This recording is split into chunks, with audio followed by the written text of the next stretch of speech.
Pastor Elijah Badu was only 27 when he felt the fire of God burning in his bones. He had zeal, passion, and a voice that could shake an entire room.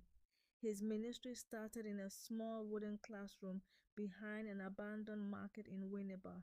Every Sunday, only 5 people came, but Elijah preached as though thousands were watching.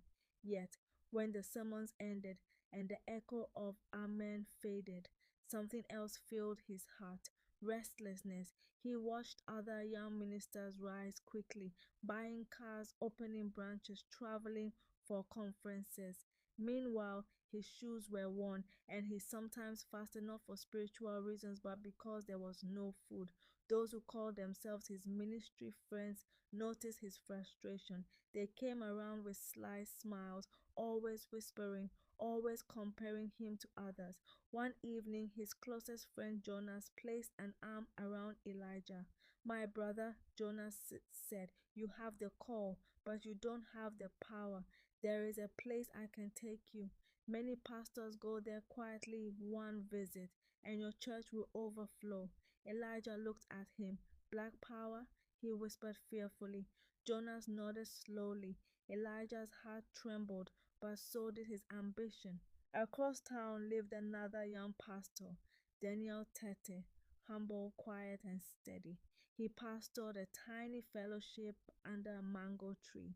Sometimes only 3 people attended, yet Daniel never complained. He prayed every dawn, rain or shine, crying to God with sincerity and tears. One night while praying, he heard a gentle whisper in his spirit: "Wait on me, your season is coming."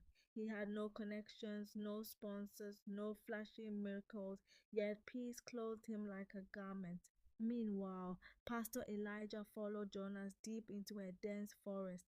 The moon hung cold in the sky as the sound of drums echoed. A strange priest covered in white chalk approached him. Snakes lay coiled at his feet.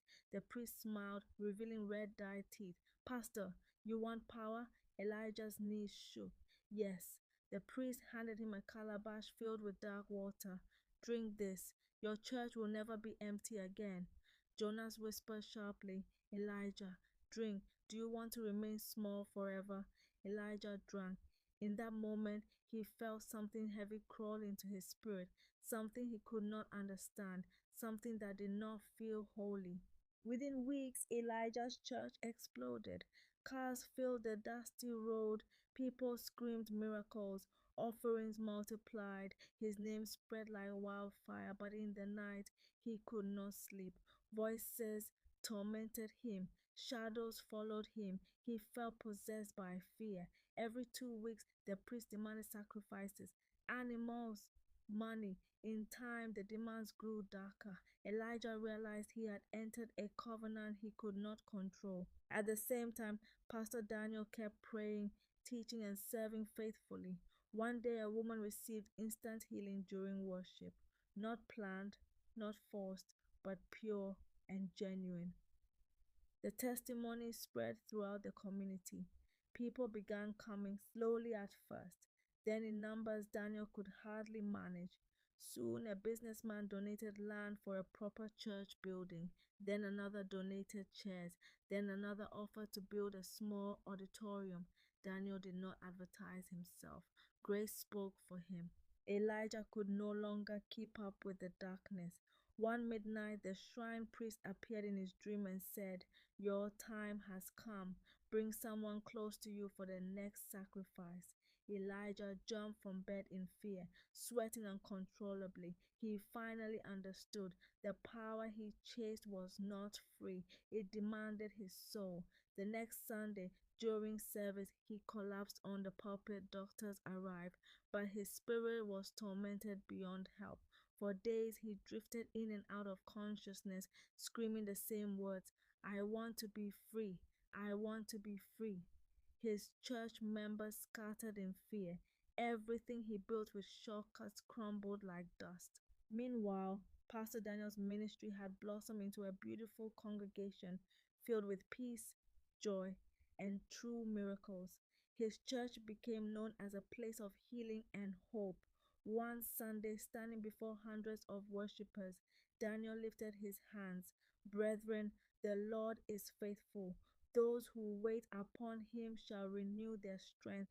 They shall rise with wings like eagles. The congregation roared with praise. Daniel's eyes filled with tears, not of sorrow, but gratitude. God had remembered him. Elijah eventually confessed his deeds and sought deliverance. It took months, but the mercy of God rescued him from the covenant of darkness. He lost everything, but kept his life. Daniel, on the other hand, grew into one of the most respected young pastors in the region, not because of power from a shrine, but because of patience, integrity, and faithfulness. The moral of the story: power without God will destroy you. The shortcuts that look sweet in the beginning turn bitter in the end. Those who wait on the Lord are never forgotten. Destiny is strong, but character sustains it.